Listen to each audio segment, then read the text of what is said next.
all of these currencies are fiat units. They're all going to blow up.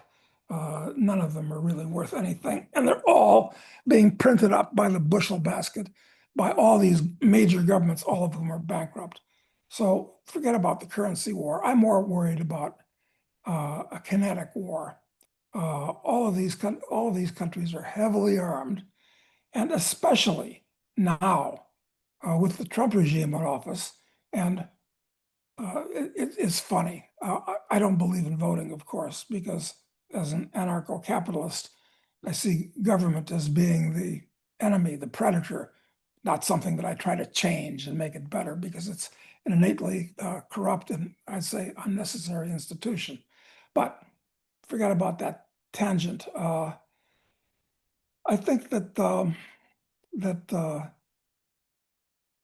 Trump, who I think was vastly preferable over the communist-leaning Democrats and the horrible people they have running that party, is going off. He's gone schizophrenic, asking the Europeans to spend from 2%, which they are now, on their so-called defense budgets, raise it up to 5%. Who are they going to use those weapons against? Well, the Russians, but then maybe the Chinese. And that's all the world needs is a war with China and Russia. So this is actually insane what's going on in the world today. And it seems to have taken on a life of its own. So I'm in South America right now, and I like it down here for lots of reasons that we could discuss. But not least of them is the fact that the odds are significantly greater than zero that these people are going to start launching really destructive weapons at each other. Stupidly, there's no good reason for it any more than there was any good reason for World War I, or actually, and I know people will argue with this, World War II as well. But it's going to happen. War has not been banished.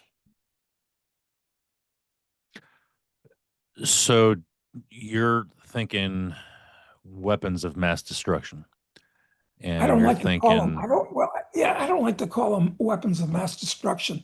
It used to be that they called so there used to be something called ABC weapons, atomic, biological, chemical, uh, okay, because those three things are very destructive. But then they changed the words they were phrased in to weapons of mass destruction. Well, if you want a weapon of mass destruction, uh, a fleet of B-52s is actually a weapon of mass yeah. destruction. So anyway, I don't want to get into the weeds on the semantics Yeah. of this thing, but yeah, there's a lot of really dangerous weapons that these guys are playing with today. For instance, in the news are two Russian weapons, a nuclear-powered cruise missile, which they say can orbit Mhm. almost indefinitely, although it's only gone 13 hours so far, has unlimited range, and a nuclear-powered submarine, a torpedo that can set off a Mhm. zone bomb and create tsunamis off coast, all kinds of weird things that are being worked on.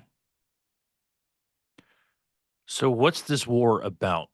Is it over currency, power? I mean, and what's the resolution? Or is it just is it hopeless? I mean, we talked about being an optimist. Where's the optimism, Doug Casey, I'm hoping for? No. Well, this too shall pass, of course. World War I was horrible while it lasted, and World War II was worse.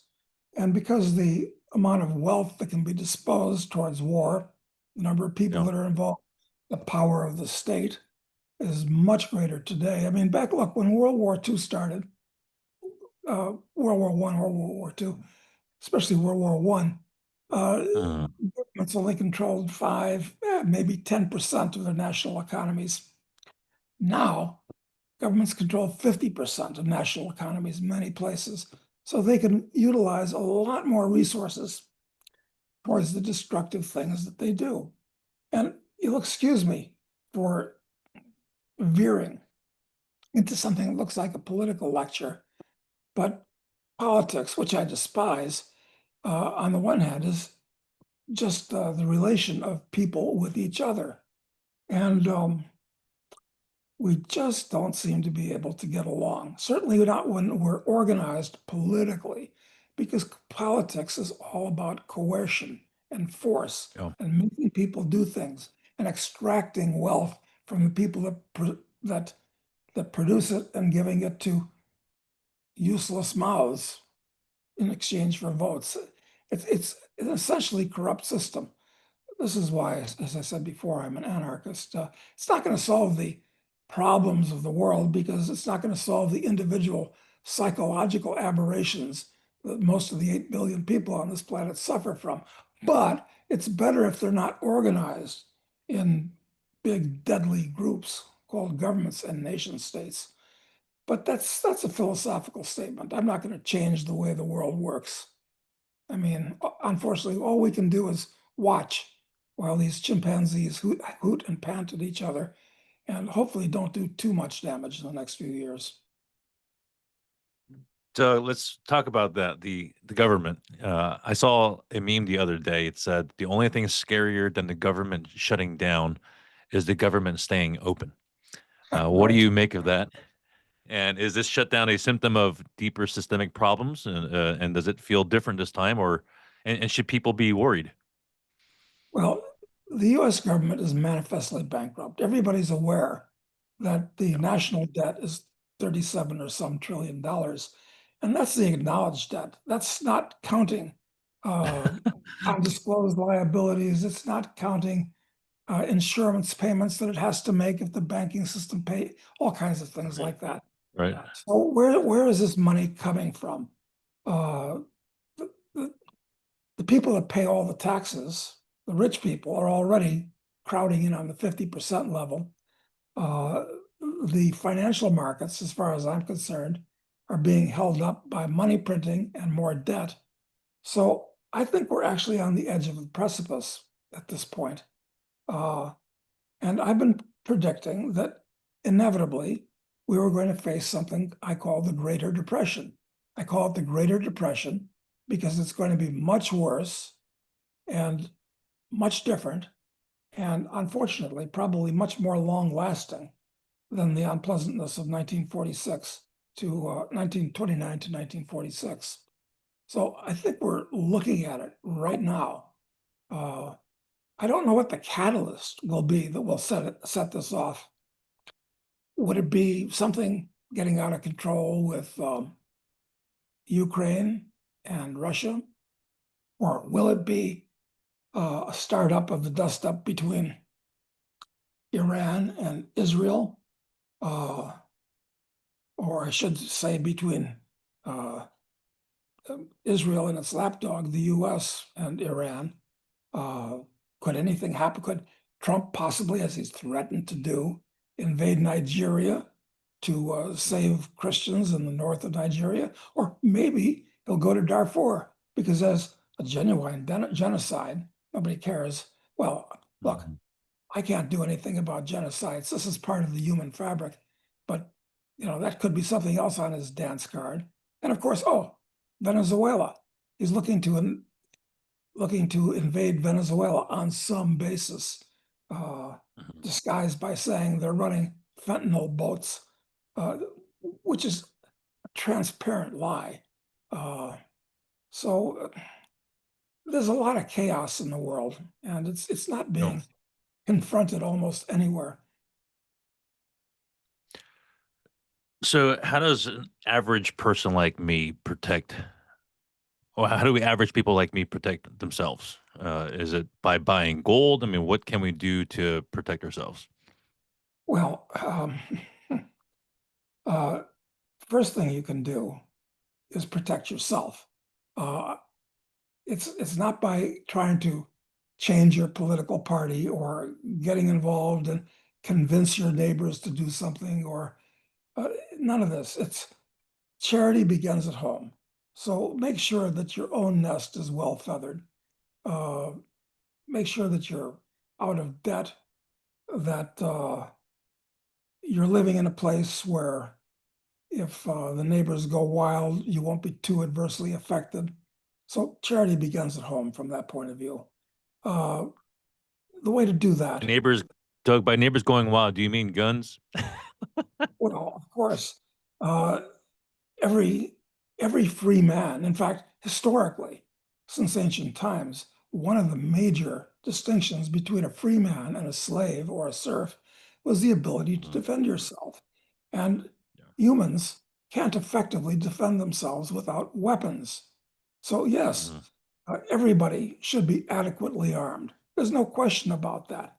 And people that are anti-guns are basically anti-tools and anti-human, and want you to rely on the state to defend you. Well, it's kind of Mhm. crazy having an incompetent predator be your main defense. So yeah, of course, guns are guns are wonderful, but they're Mhm. just tools. Everybody should be familiar with how to use them and Mhm. have the means to use them. Sure. What about gold bullion? Is that fire insurance that everyone needs to be gold Well, stocks? Is that yeah, gold bullion.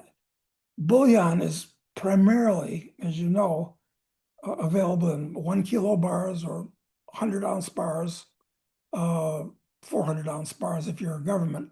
So gold bullion itself is not a practical way to accumulate gold unless you keep it in an offshore storage facility, which incidentally is wise because as great as the financial risks are in the world today, Mhm. political risks are even greater. Therefore, you should have a significant portion of your wealth outside of the bailiwick of your own government. That's where you keep gold bullion.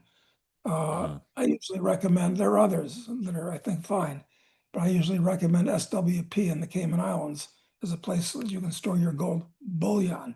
But uh, when it comes to gold, what you really want to own are gold coins, preferably small gold coins, which are more fungible. With gold at $4,000 an ounce, uh, one Mhm. ounce maple leaf or Krugerrand is a big clunky coin. And if you attempt to cross a border with anything that Mhm. looks like a large gold coin, you probably will be stopped at the X-ray machine, and they will investigate it. That's just a fact. I can give you practical Mhm. examples of this happening. So you should buy your gold in sovereign size or quarter ounce size. They look like odd nickels and dimes as you carry them. But yes, you should own a lot of gold bullion, uh, offshore and Oh, coins onshore. do you feel the same way about silver in terms of money? The U.S. Eagle silver coins, is that fire insurance that everyone needs to be having in their own home? Well, I often used to give out eagles or maple leafs when they were back at $4 to $5 an ounce, which they were in 1920.